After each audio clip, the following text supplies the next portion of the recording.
Hello, everyone.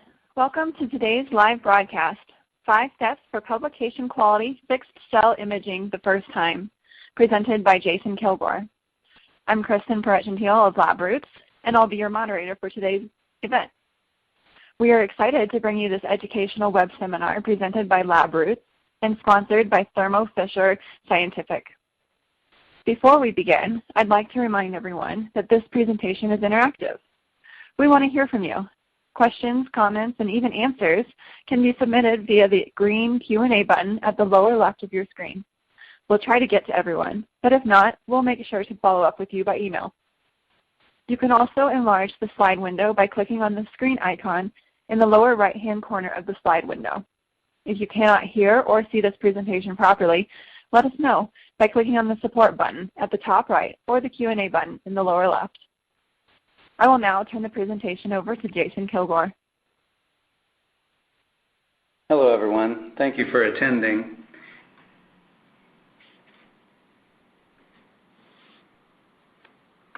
So I've been with Thermo Fisher Scientific now since 1999 and started out in the bio R&D group here, making a number of microscopy-based, mainly reagents and kits that researchers use all over the world. I worked there for about 8.5 years, including leading a lab group. And since then, about 2007, I moved over to technical support. And so in a given year, I talk to thousands of you, advising you on how to choose, use, and troubleshoot our products. So I'm happy to present this webinar with some of the advice I've given over the years on how to make a publication quality image.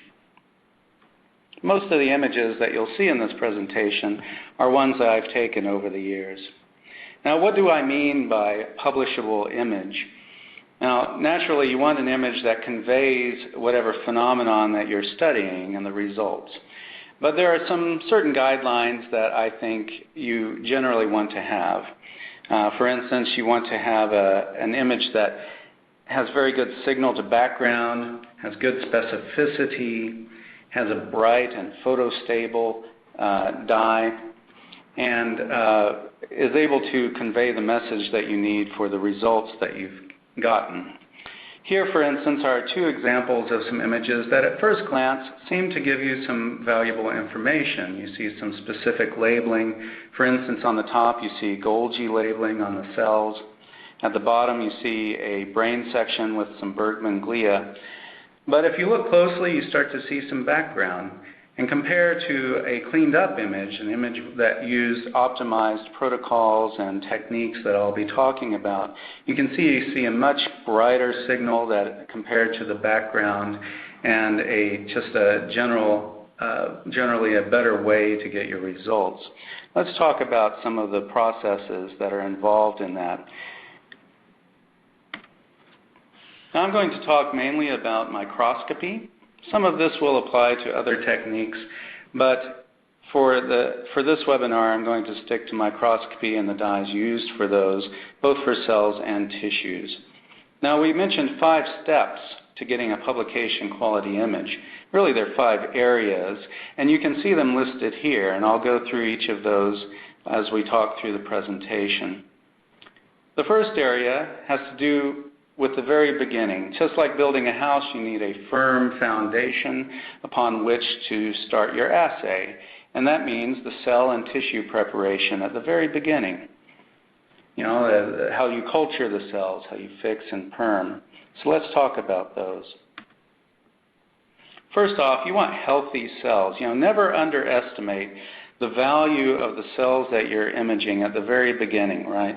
So let's say you're culturing cells. You want to take a look at those on a transmitted light microscope to make sure that they have the right morphology, that there's no contamination, that their confluency is good. For many assays, you want perhaps a 30 to 60% confluency on a cover slip.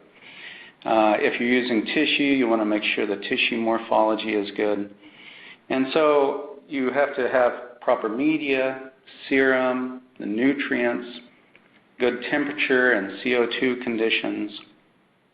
Here at Thermo Fisher Scientific, for instance, we have our GIPCO cell culture side of the company, which sells a lot of these tools that you need, like media. So when you first begin, make sure that your cells, or at least your control cells, are as close as possible to their native physiology and metabolic state. So proper culturing conditions. And prior to beginning your assay, here's a list of some things to really consider. Examine your cells. Make sure that the pH indicator is not discolored. Phenol red is most common, and it will have a pinkish color. If the pH starts to go off, you'll see that it turns yellowish. Are the cells of the proper confluency or the proper cell number for your assay? Some assays require that the cells are totally confluent and have contact inhibition going on. Are there any signs of bacteria or fungi? Do you have any strange floaties floating around in your cells to indicate that there might be some contamination? Do the cells have proper morphology? Are they shrunken? Do they have weird extended processes, or are they how they're supposed to look? Are they blubbing? I'll show you an example of that. And are the cells well adhered to the substrate? If you were talking about cultured cells, or for tissue, like if tissue sections, make sure they're well adhered to the slide. If they're not, they can come off, and that can cause artifacts.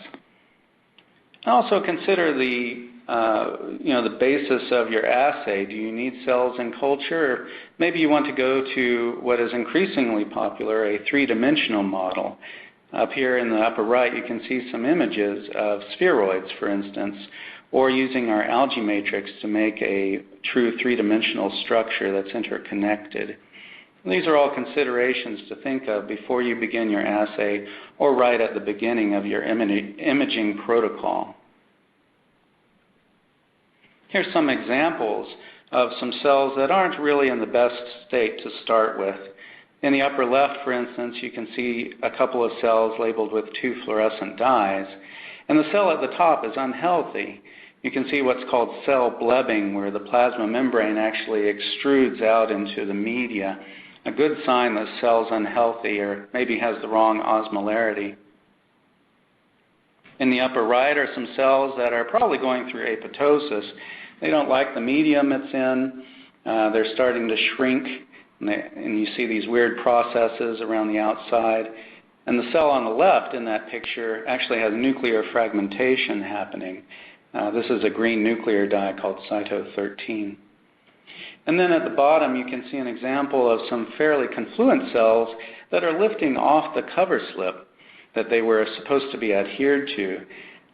This causes some distortions that you see because you can't really focus on the cells that are not well adhered in the same focal plane as the others. So for some cell types, you need polyl-lysine or some other substrate treatment in order to allow good attachment. Healthy cells definitely make for healthy data, so have a good beginning to your process. Next, and we're talking mainly here in this webinar about fixed cell systems like antibody labeling. What does fixation mean? Well, fixation means that you're doing a chemical treatment to preserve the cells in a particular physiological state and to preserve morphology in many cases. The main way that people do that is either through a cross-linking with aldehydes or through solvent fixation. Cross-linking with formaldehyde or glutaraldehyde really preserves the structure by cross-linking proteins, the amine groups on these proteins, which creates a rigidity to the cells or tissue, preserving them in that state. Just be aware that sometimes by doing that you can mask antigen binding sites where the antibody needs to bind. And you have to do an unmasking like an antigen retrieval or protease treatments in order to reveal those sites. Also, increased autofluorescence, that is, a fluorescence native to the tissue increases upon doing the cross-linking. Glutaraldehyde has twice the cross-linking power, but it also has twice the autofluorescence. Also, you could instead use a solvent-based method like methanol fixation. This permeabilizes the cells by delipidizing and opens up the cells and the antigen binding sites. Some antibodies need a solvent-based, especially if it's a nuclear antigen. But be aware that it does not preserve the morphology as well as doing a cross-linking, like with aldehydes. You can also lose some membrane-bound components and proteins, or if you labeled the live cells with a dye that was a membrane dye, like dye IC18, it can be lost with acetone or methanol fixation. On the left, you can see an example of poor fixation where the cells actually have this fragmented appearance to them. This is cells that are labeled with a phalloidin to label the F-actin in red. On the right, you can see some cells that were properly fixed.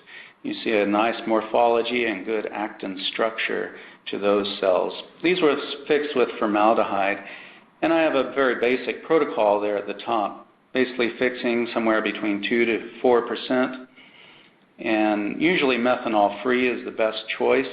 Formalin, for instance, is methanol-stabilized formaldehyde, so usually you want to use methanol-free, like EM grade, and fix for about 10 to 15 minutes in PBS or another physiological buffer at either room temperature or 37 degrees. 37 degrees is what I generally recommend, just to make sure in that last moment before fixation the cells are still in their proper physiological state. After fixation, you would then wash. Some cells that you label live are not technically fixable. Some might be retained. So I just wanted to make a point of this. If you label live and then fixed, some cells like nucleic acid stains, for instance, some dyes like nucleic acid stains do not actually cross-link in place. And a fixation won't necessarily preserve them. On the lower left, you can see some example of a tissue that was labeled with 3 colors, 3 different fluorescent dyes. And when put at a warm temperature, 37 degrees for 14 days, the dyes slowly diffuse off because they're not cross-linked in place, leaving this sort of washed out appearance. Some dyes, however, are fixable. In the upper right, for instance, you can see 2 versions of the dye at the top of the gallery. Top left is a dye called FM464 on live cells. Top right is the FX, or fixable version of it on live cells. If you fix the cells, the FM464 on the left is lost, leading to practically no signal. But the one on the right has amine groups that are cross-linked in place by aldehydes and thus retained. Sometimes you can do a post-fixation as well to cross-link, let's say, an antibody in place so it's not lost over time as you archive the slide. Remember, proper fixation means that you preserve your target for later. Next, you'll permeabilize your cells. This is where you actually poke holes in the plasma membrane, delipidize the plasma membrane such that large molecules can enter. This is very important if you're doing intracellular targets, especially with antibodies. A typical way is to use a detergent like Triton X100, maybe at a 0.1 or 0.2% at room temperature for 5 to 10 minutes.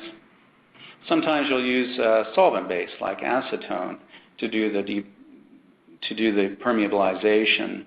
Just realize that too much permeabilization can cause loss of some antigens, and delipidation can cause loss of some dyes, especially membrane-bound dyes. Remember, permeabilization actually opens the door to those intracellular compartments. After you've permeabilized, then you go on to your blocking.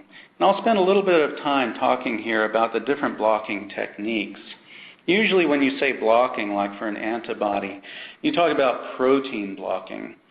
If you use an antibody on tissue that's not blocked properly, that antibody can bind to proteins other than the antigen that you're targeting. And so instead, you first block with a protein blocker. In many cases, this can be bovine serum albumin, or serum, like normal goat serum that's been heat inactivated. Sometimes out there people will use others like fish skin gelatin or non-fat dry milk or commercial blockers like Blockade. I have found that bovine serum albumin, maybe at a 6%, combined with maybe a 3 to 5% serum, is a very good combination to knock down some of that non-specific binding by the antibodies. However, here we sell a component called Blockade, which you can purchase at a 1x concentration, and it's not species specific, unlike serum. So you can just wash your sample with that for 30 minutes or so to block, and then you can even use it in with your primary and secondary to block those as well. On the upper right, you can see some example images of different blocking conditions compared to each other. This is a cerebellum, mouse cerebellum section, a cryosection that's been labeled only with a secondary antibody with alexafluor 488. With BSA or NGS alone, you can see that you get a pretty high signal. In the graph there, those are the two left columns, BSA and then NGS, normal goat serum. If you use Blockade, you see that you get even less nonspecific binding, and that's a good thing compared to autofluorescence. Protein blocking is very important in order to make sure that you get a specific, or as close to specific as possible, label. You don't want to confuse with the background. Now that's protein blocking. And remember that every assay is a little bit different. Every cell type is a little bit different in terms of the optimal blocking conditions. So I definitely recommend optimizing those on your end. Now, one type of blocking that people don't tend to realize that they need is due to dye charge. Most dyes have a negative charge on them. And because they are negatively charged, they're attracted to the positively charged areas on the cells or tissue. On cells, that's usually nuclei and mitochondria. On tissue, that can be, for instance, white matter in brain sections. There is a solution called the ImageFX signal enhancer that will block those positively charged areas, and therefore the negatively charged dyes won't bind to it. Here you can see some examples in this image at the top of with no blocking versus normal goat serum only, and then labeled only with a secondary antibody. And you can see, although it's a fairly long exposure time, you can see a fair amount of background there, and that's those two bars in the graph. But if you use the signal enhancer solution, you can see that it knocks it down pretty much to autofluorescence there. Very important, and something most people don't think about. Here also is some examples with that signal enhancer on tissue. I mentioned brain tissue. On the upper left in this image, you can see nonspecific binding by alexafluor 488 secondary on that highly charged white matter. But with the signal enhancer, it's knocked down to just about nothing. Very good. Remember, dye charge blocking means less nonspecific background. And then in addition to the protein blocking and dye charge blocking, there's some specialized techniques that require their own blocking steps as well. It's very common to use a streptavidin biotin amplification, and I'll talk more about amplification techniques in a minute. But if you use streptavidin biotin, you want to block the endogenous biotin in your cells or tissue first. Otherwise, you'll be labeling that as well, confusing your signal. In the image to the right here, you can see on the left some cells that have been blocked for endogenous biotin with one of our endogenous biotin blocking kits. And on the right, a cell that has not been. In the cell on the right, you can see you've gotten nonspecific binding to the endogenous biotin in the cells, mainly in the mitochondria, whereas the picture on the left that was blocked does not have that problem. And then also, if you use an enzymatic sort of detection, like with DAB or tyramide signal amplification, you want to block the endogenous enzymes in that mainly tissue. For instance, peroxidases. If you're using horseradish peroxidase or HRP detection, like with diaminobenzidine on your tissue sections or with pyramides, you want to do a hydrogen peroxide wash to eradicate the endogenous peroxidases before you go through with your labeling.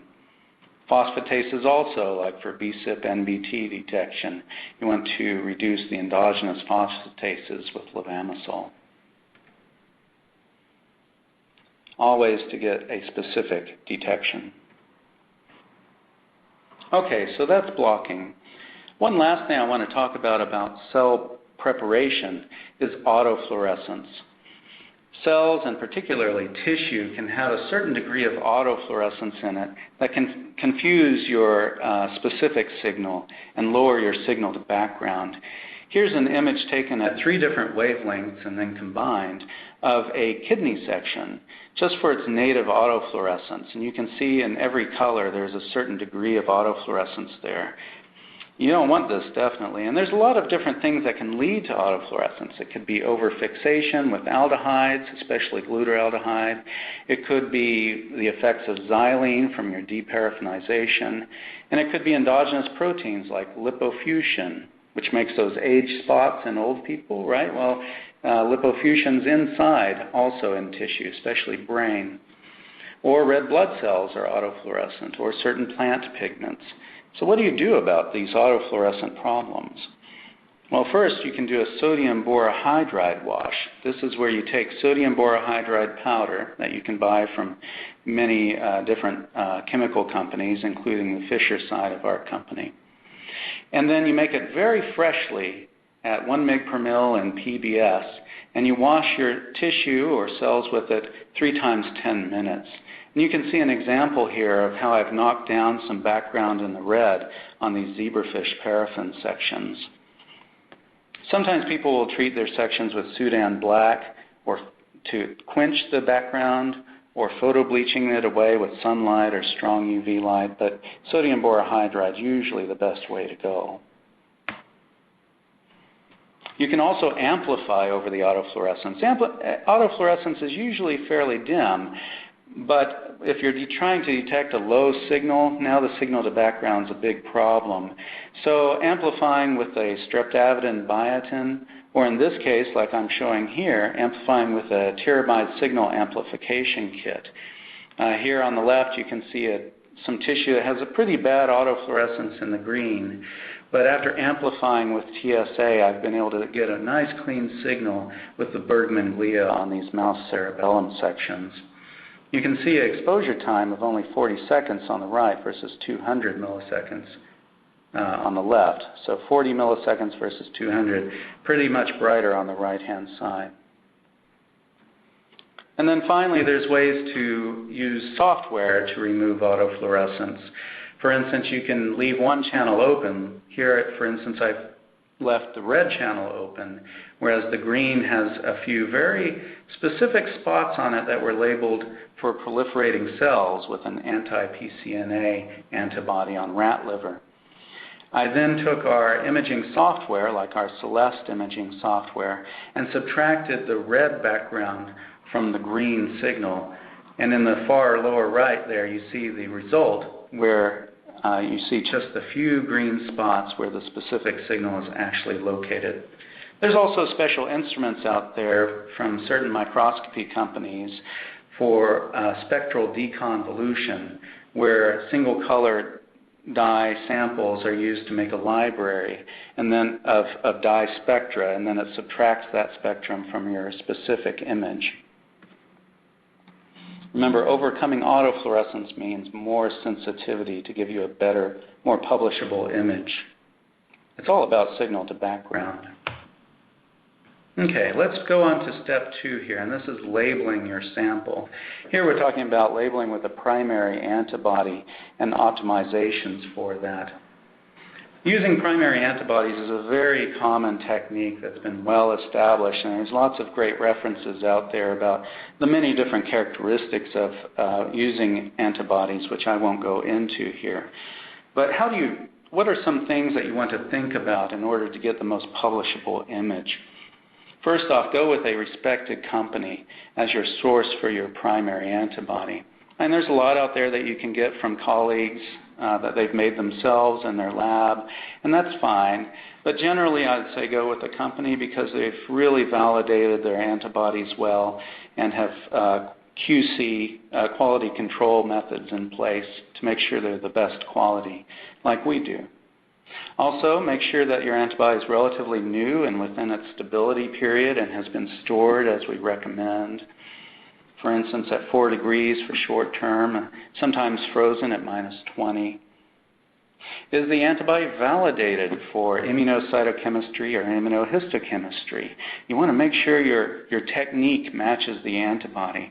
There's a lot of antibodies out there, for instance, that have only been validated for flow cytometry or Westerns, so you want to check that with your supplier. Very importantly, consider the host species.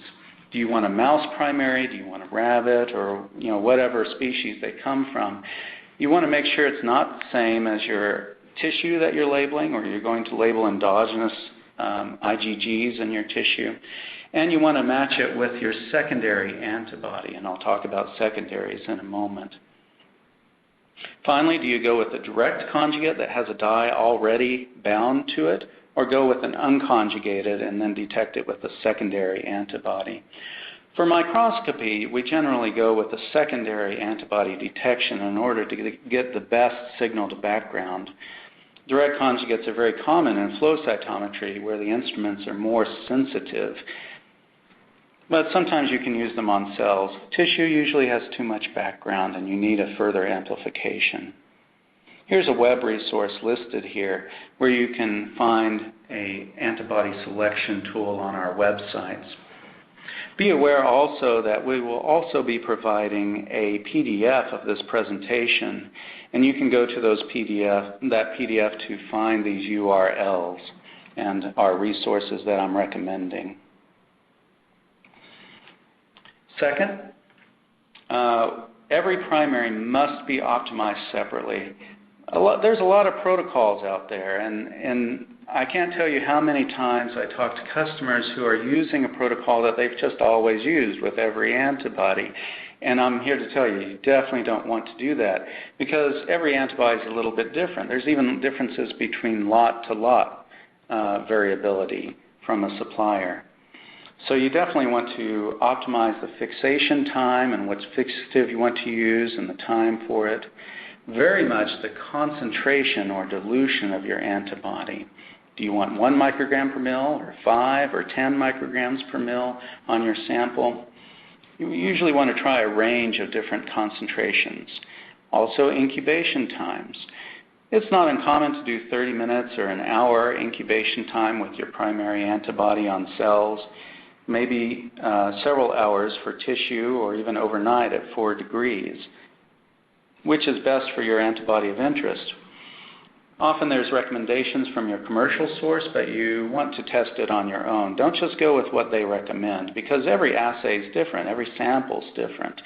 And though we validate our antibodies carefully, we can't always predict what your sample will need. And finally, a blocking solution too. I mentioned different blocking solutions. Not every block is the same for every antibody.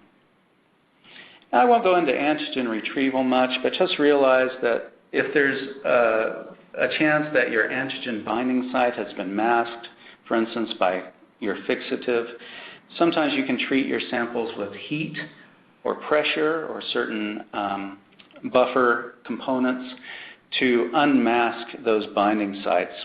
There's a lot of different protocols out there for antigen retrieval and some good review papers. Most antibodies don't need it. And sometimes your commercial source will tell you. On the right here you can see an example where I've used too much antibody to label this tubulin sample. And it's caused a loss of resolution and oversaturation using a 20 microgram per mil. This is with our antitubulin, alpha antitubulin detected with a mouse antitubulin, and then a secondary with Alexaflor 555.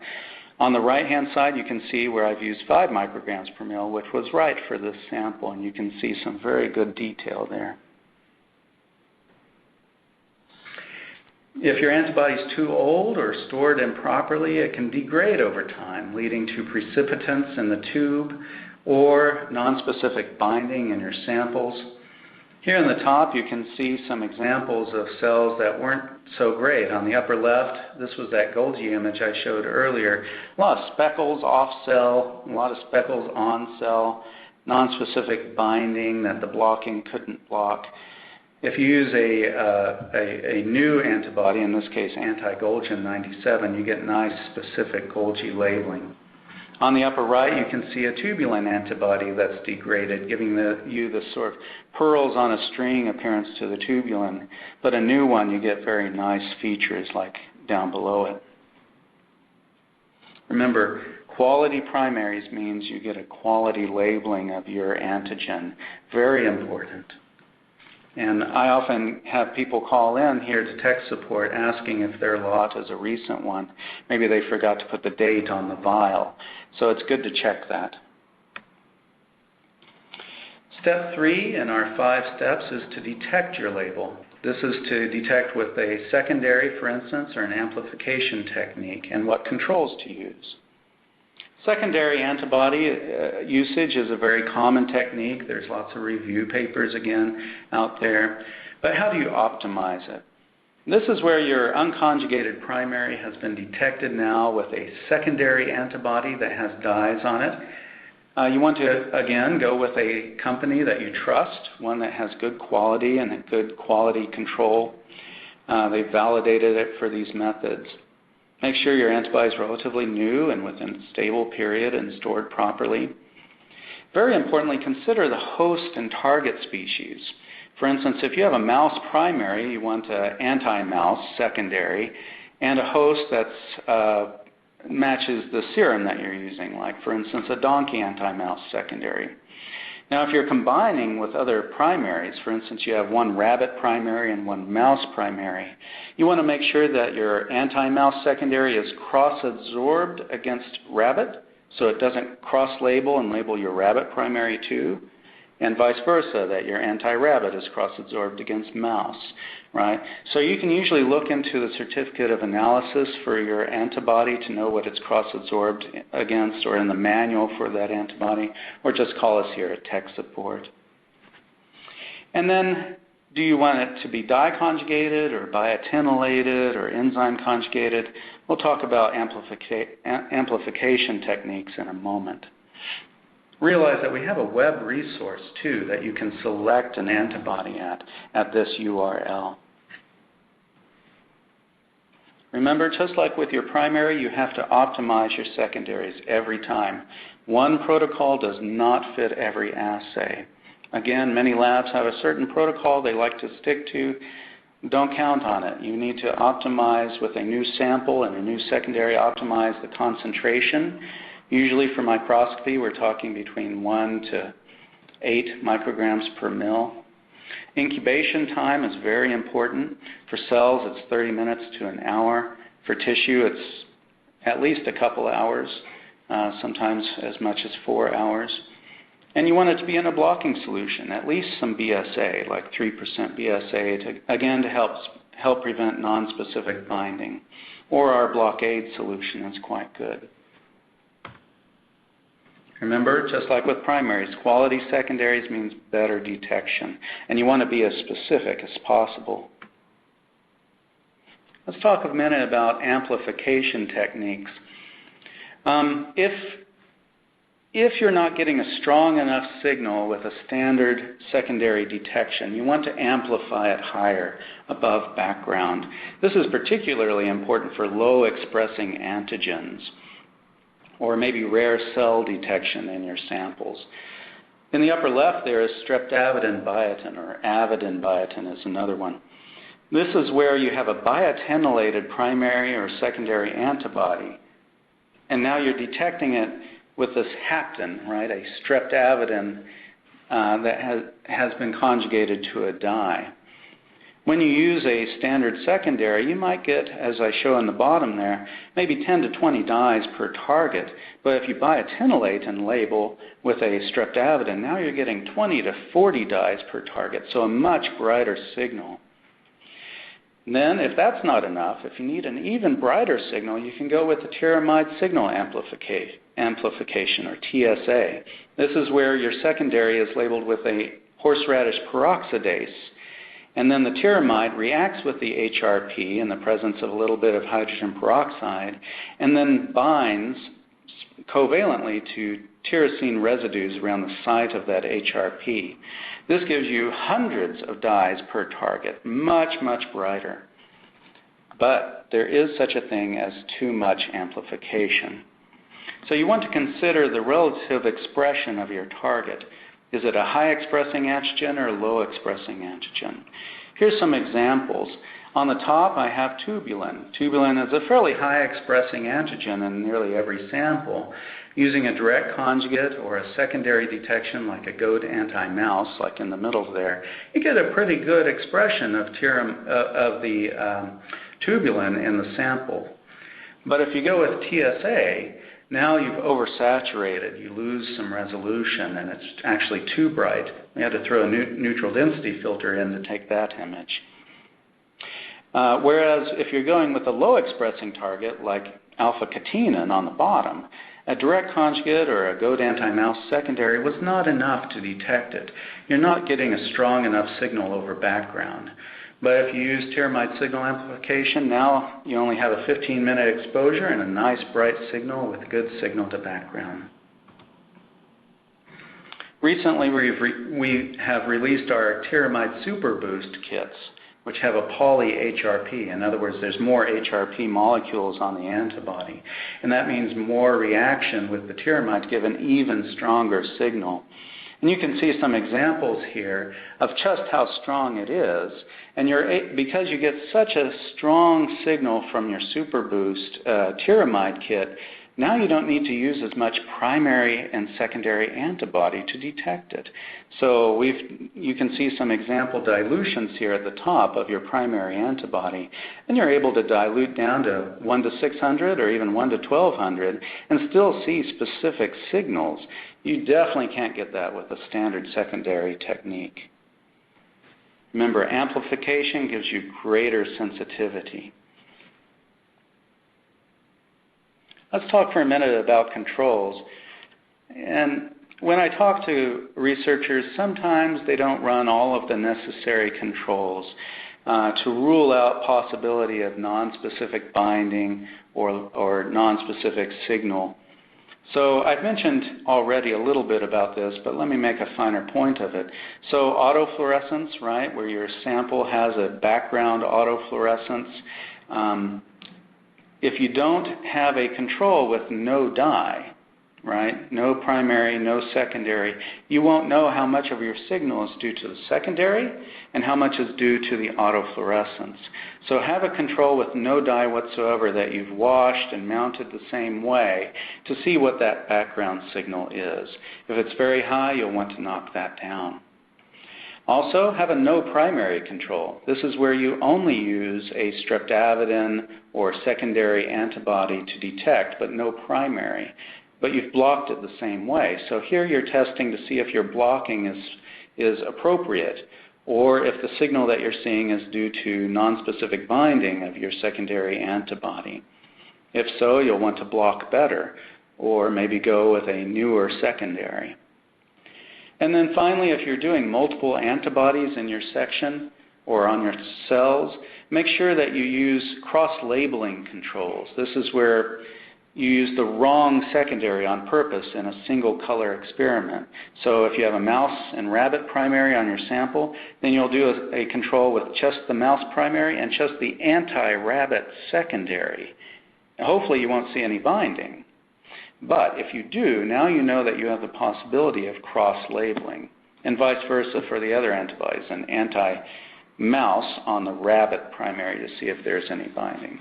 Now hopefully all these controls will be negative. You won't see much signal at the exposure time that you need, but it's an important thing to check when you're first starting an assay. Remember, controls gives you confidence in your results. Let's talk about detecting your sample now. We're moving on to the dyes and some of the hardware. It's important, there's a lot of different dyes spanning the visible and far red and infrared wavelengths. How do you choose which dyes to use? Well, first off, you want to match the dyes that you have. You want to match the dyes that you purchase to the filter sets and hardware settings that you have available. Fluorescene filter sets or light cubes are very common in instruments, so you'll probably have a green dye in there like Alexa Fluor 488 or fluorescene or FITSI. That's very common. Your scope might also be configured such that it has a filter set for DAPI in the blue for nuclear labeling, maybe Texas red in the red, or a Psi3 in the red-orange color, or a far red dye like Psi5 or Alexa Fluor 647. Our light cubes, we here at Thermo Fisher Scientific sell EVOS light cubes for use with our EVOS microscopes, which I'll mention again later. And here you can see an example of those light cubes in the lower right, or traditional filter sets in the upper right, and the sort of band passes that you see in this graph. Now realize that you can sometimes have a problem with bleed through. This is where, let's say you have a green fluorescent dye, like Alexa Fluor 488, and an orange-red fluorescent dye, like Alexa Fluor 555, or Psi3. This might be where one dye bleeds through into the filter of the other dye, such that you see a signal. What can you do? Well, up here in the upper right, you see an example of some cells imaged in the green with Alexa Fluor 488. All you should be seeing are punctate spots, which are the peroxisomes that you're labeling. But here you can see some bleed-through from the Alexa Fluor 555 phalloidin. Those F-actin filaments, they are not supposed to be there. They're actually bleeding through from the red into the green. So what do you do about this? Well, first off, you can reduce the dye concentration of the offending dye. For instance, in this image, I would want to reduce the concentration or dilution that I use of the Alexa Fluor 555, such that it's not as bright and thus doesn't bleed through as much. Another choice is to use a different dye combination. So instead of Alexa Fluor 555, I would choose a dye that's farther away from the green. For instance, Alexa Fluor 594, which is in the Texas red wavelength, or even a far red dye like Psi5. Or you can choose a different filter set that has a narrower bandwidth. Most people don't have a lot of filter sets to choose from, so that's not as reasonable of an option usually. Or you can use some specialized imaging software to subtract out one image from another, or special instruments. But usually those first two recommendations are the best, reducing dye concentration or choosing dyes that are farther apart. We have a tool online called the SpectraViewer at thermofisher.com/SpectraViewer. And there you can choose numerous dyes and see their excitation and emission wavelengths. You can even pair it up using that tool to display what your excitation and emission wavelengths are on your instrument. And using this tool, you can choose dyes that best fit your filter sets and be able to see just how much bleed through there might be between them, how much they overlap, how much the dyes might bleed through into the filters that you have. It's a very useful tool, and I highly recommend that you go there to check it out. Remember, careful dye choice means that you have clearly separated labels and specific labels. Okay, moving on to step 4 in this webinar. To get a publishable image, you want to protect your signal. You've labeled with a dye, and now you want to make sure that that dye signal is bright and well retained. The most important aspect of that is your mounting medium. So after you've labeled your cells, for instance, what do? Well, usually you put a cover slip on it. Sometimes if you're imaging in a well, that's not the issue. You just want to image in a buffer. But if you're using a microscope, there's a good chance that you're going to put a cover slip on there. And what do you put under the cover slip? That's your mounting medium. For fluorescent samples, it's very important to use an Antifade mounting medium. When you expose your dyes to a very intense light on the microscope, photobleaching will occur. This is where the dye becomes dimmer as you're looking at it. That's because the strong light is degrading the actual structure of that dye, causing it to not fluoresce as well. An antifade mounting medium has antifade components in it that slow that photobleaching. If you want to mount, image, and then discard your slide, then you want a mountant that has a good refractive index right away, like our slow fade diamond and slow fade gold products. They don't firm up, they just stay liquid. But if you wish to archive your samples, if you want to mount them and image them over the course of several days or weeks, then you want a mounting medium that cures or hardens. For instance, our prolonged diamond and prolonged gold products harden to a firm gel. This means that there will be less off rate or slower off rate of the dyes and antibodies on your sample, and just gelling alone slows the movement of reactive oxygen species and such that can contribute to photobleaching. And you want to choose a mountant with a very good refractive index. Refractive index refers to the bending of light as it moves between substrates. For instance, the light goes through your objective, the glass lens, and then it bends slightly in the air, and then bends again in the glass, and then bends again in your antifade mounting medium. So you want something that's closest to glass with a refractive index as close as possible to 1.52, such that there's less bending. All that bending of light means you lose intensity and lose resolution. And usually you want the brightest signal you can get and the best resolution possible. You'll want a mountant that does not quench the dye of interest. For instance, VectaShield will quench far red dyes like Alexafluor 647. So you want to make sure from the company you get the mountant what dyes are best in that mounting medium and which ones are to be avoided. Our Prolong and Slow Fade products work with pretty much any dye and are optimized for our Alexafluor dyes as well. Prolong Diamond even works with fluorescent proteins, unlike most. And then consider whether or not you want a solvent-based mountant like CytoSeal 60 or HistoMount that we sell, or if you want an aqueous-based mountant like our Prolong Diamond. Usually the best choice is to go with a aqueous-based.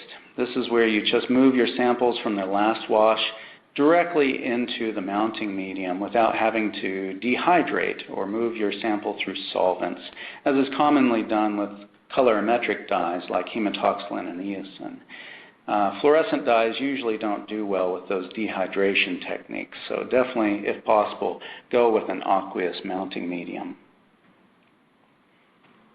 Here's an example of that photobleaching that I mentioned in this gallery. You can see that in the bottom row is just PBS with glycerol, and this dye, which is fluorescein or FITC, phalloidin, photobleaches away and becomes dim very quickly. Whereas if you use Prolong Gold, or even better, Prolong Diamond, you see that you retain your signal over that entire minute. Now, a minute doesn't sound like a lot of time, but actually it's quite long for imaging, and you need time in order to orient your cells and find what you need without the dye just disappearing. So choosing an antifade is important. But what else can you do? Well, you want to reduce the light intensity and the duration that it's on the sample, because the more light there is, the stronger the light, the longer the light, the more photobleaching you have. So you want to be quick about imaging, about setting it up. If you use a traditional microscope, you might even throw in a neutral density filter while you find the cells of interest. Now, if your dye is just so sensitive that photobleaches away really quickly, even in an antifade, then you might want to consider having a second dye, like DAPI, for instance, that you can use to find your cells and set it up, and then you quickly switch over and take the image in the dye that's not as stable. Remember, your hardware settings play a role too. Exposure time. The longer your exposure time, the more photobleaching you'll get. For those who like data, here are some graphs that show photobleaching. These are normalized to their initial intensity, and you can see over time that the intensity decreases or goes down as you see the lines here. Yellow is just PBS, and for many samples that's the worst. But using an antifade mounting medium like our prolonged diamond in green here, you can see that you're able to retain the signal much better over time. We have a selection guide online that you can use to help choose an antifade mountant. You can see the URL here. Remember, using an antifade mountant means you have a more stable signal and a longer lasting signal to give you the best signal to background. Okay, finally, let's talk about the fifth step in this webinar. This has to do with your actual imaging part.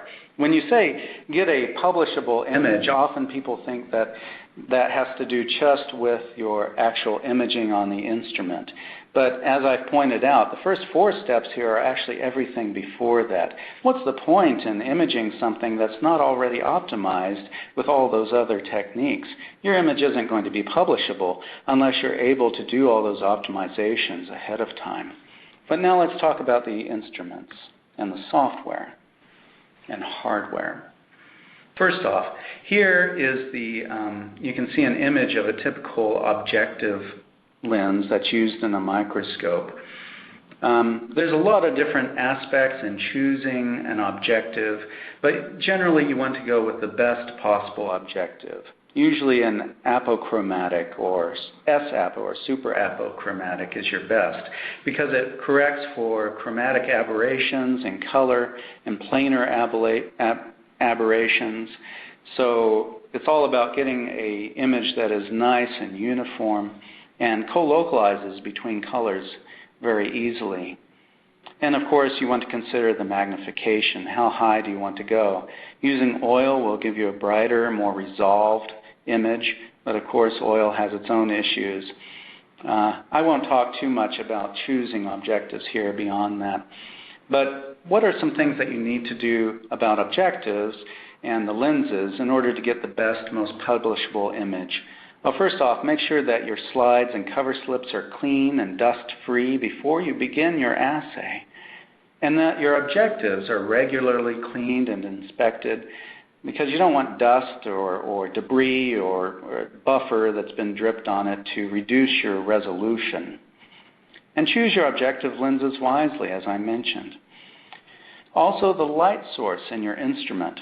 Most traditional light sources are like a mercury lamp, which you have to align. You have to make sure that your lamp is well aligned and of the right intensity with your system. Or in confocal systems, aligning your lasers. Mercury bulbs do go bad over time, so you have to consider their age and stability. At the bottom, that black and white graph is sort of an example of how the intensity decreases over time, and then you have to replace the lamp, and it's a little unstable at first, then it decreases over time. Our EVO systems don't have that problem.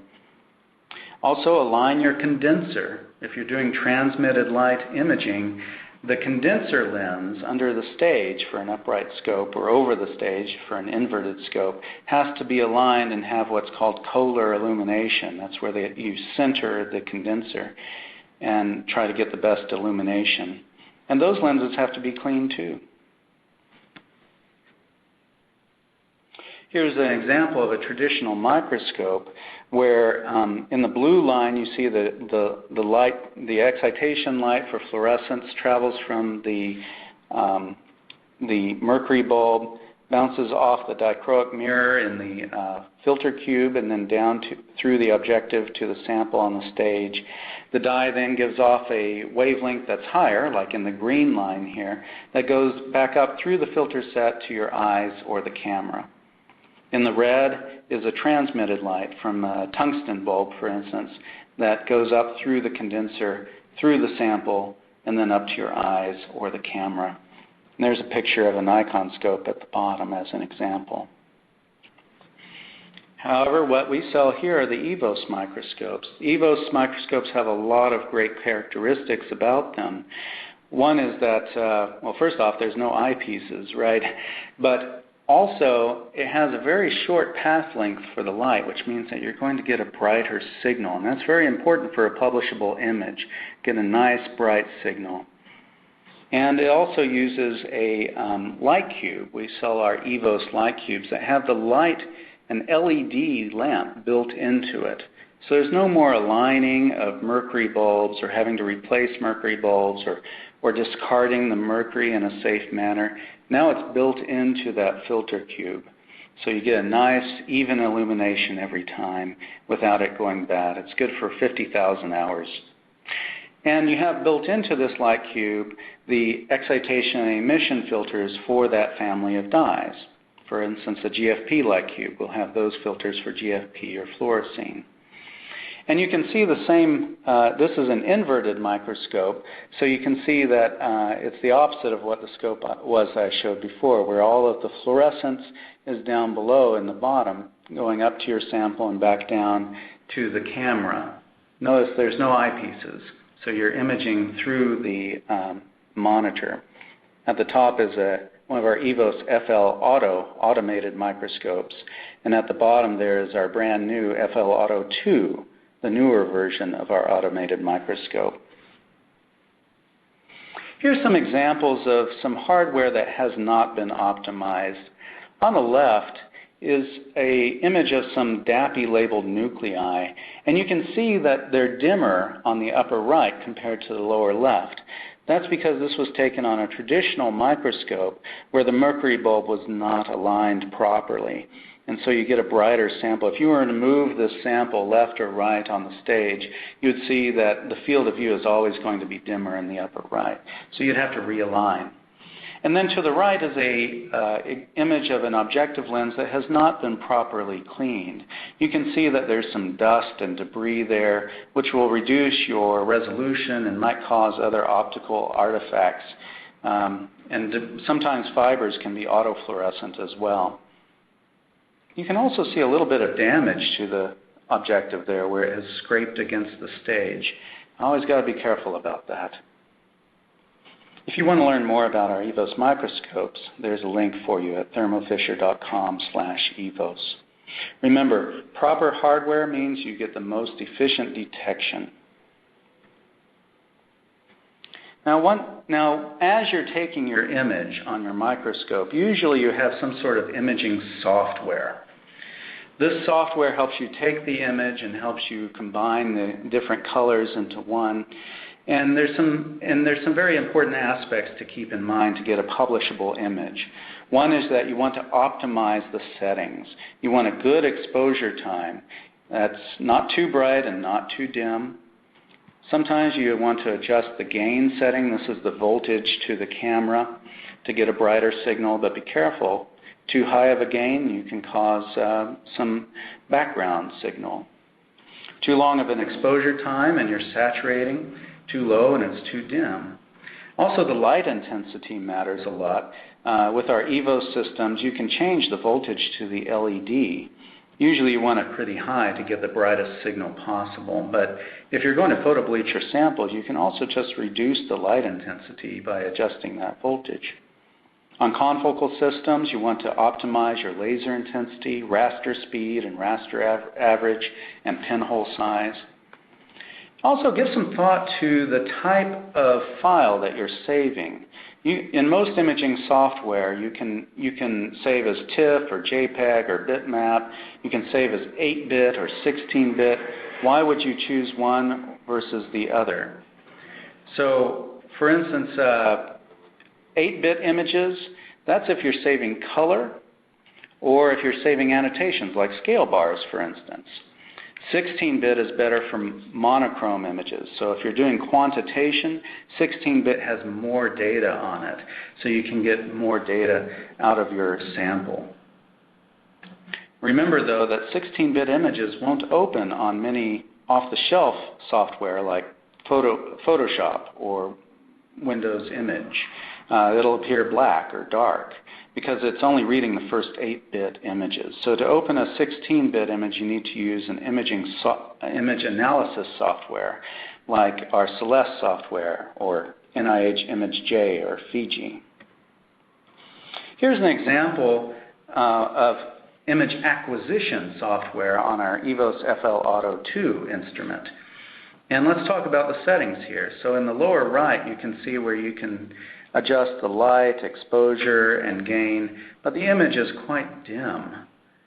But if you increase those settings too much, like exposure time, now you're saturating the signal. You're losing a lot of specific resolution there because the signal's just too bright. With many software like ours, it'll actually tell you when you've oversaturated pixels by coloring it. Here you can see in blue the oversaturated pixels, and you'll know that you'll need to decrease those settings like the exposure time. Here's an optimized picture. I reduced the exposure and optimized the light settings such that you're able to see nice signal without oversaturating anything. All right, good versus bad images with those settings. Here on the left is an image I took on the FL Auto 2, which is not optimized. At first you see some signal. You see mitochondria in red, nuclei in blue, and tubulin in the green. But if you look closer, you start to see some problems with it. For instance, there's a little bit of blue haze in the background, and that's because the gain setting was too high in the blue. In the green, it's actually quite dim, so this is because I allowed it to photobleach too much. Now it's very dim. I didn't properly use an antifade. And in the red, I've actually oversaturated it with too long of an exposure time. So if you correct for those things, if you take it before it photobleaches the green, if you reduce the exposure time in red, and reduce the gain setting in blue, now you see a nice resolved image with good signal to background, and the cell's well centered in the middle as well. This is a good image versus bad. Remember, optimizing your settings means you get accurate data and a good signal to background. Very important. So that's your image acquisition software.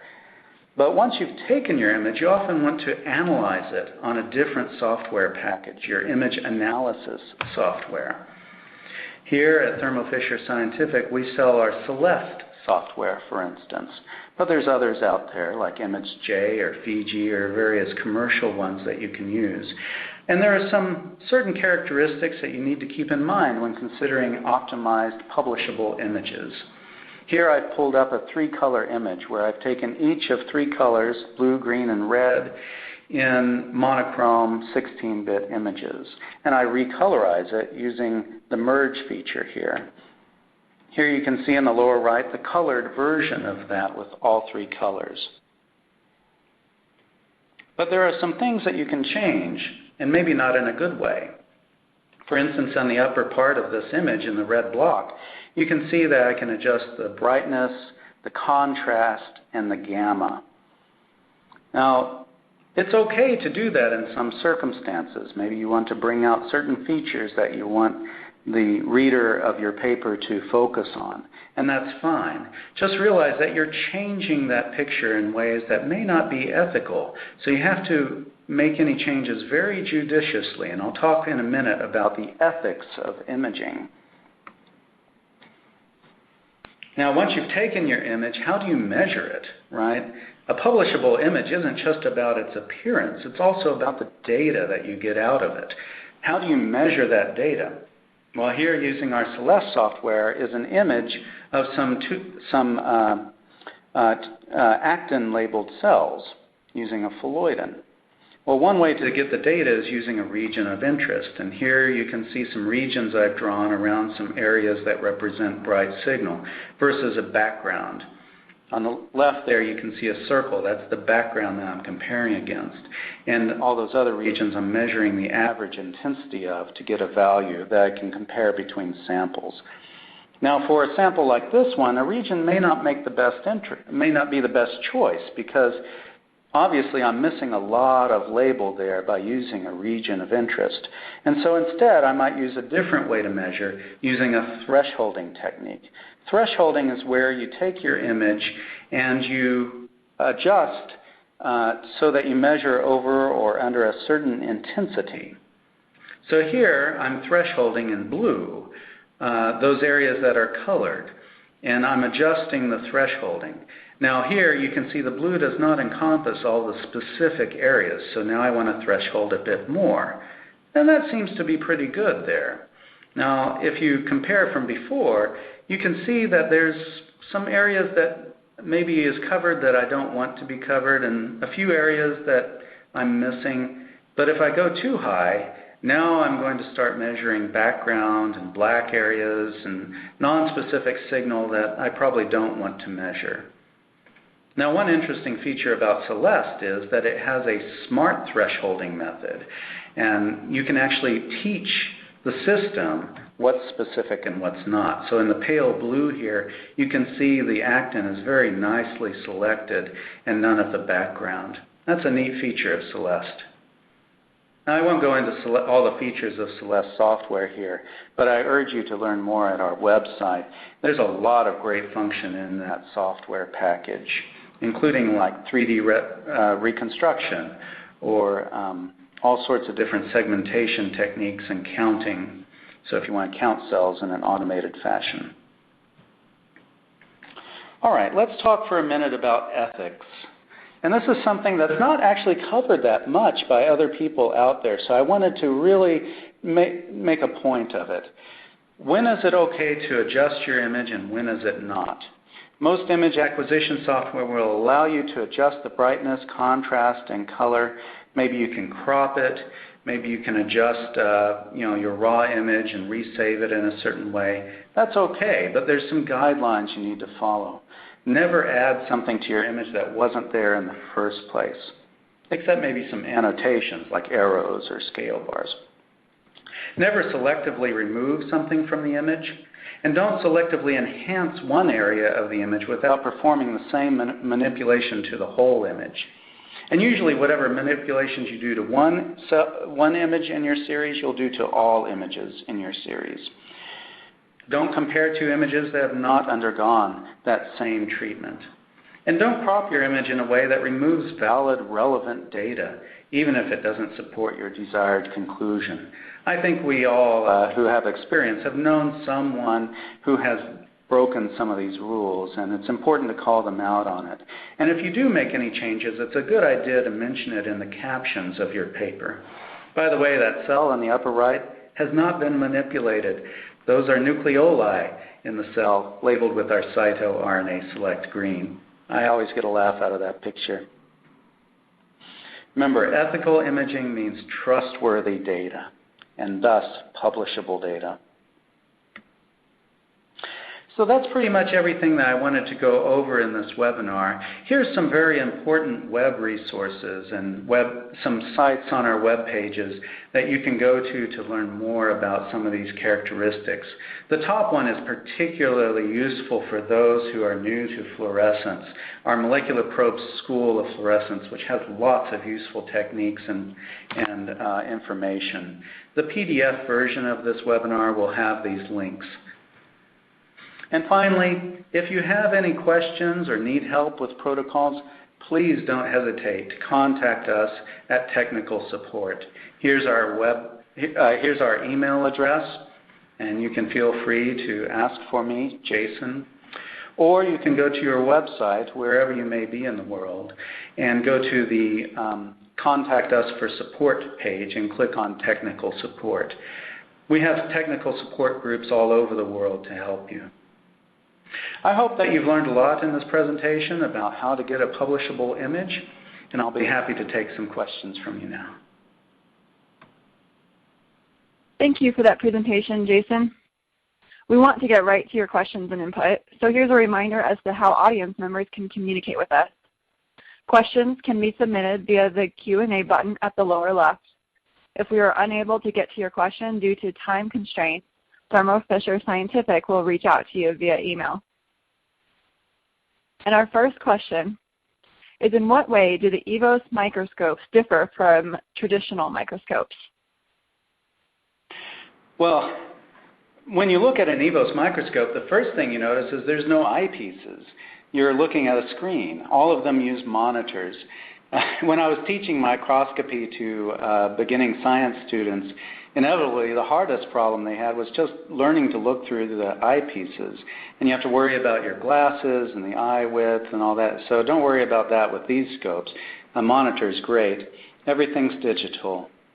Also, depending upon which model you choose, and we have 6 different models of microscopes that you can see at thermofisher.com/evos, E-V-O-S, right? There are different functionalities. For instance, the EVOS FL and XL allow you to do manual counting by clicking on the screen to count your cells, and you can make movies and time lapses with your images. Or with our EVOS FL Auto and FL Auto 2 system, which is newer and has more features, you can actually do automated imaging.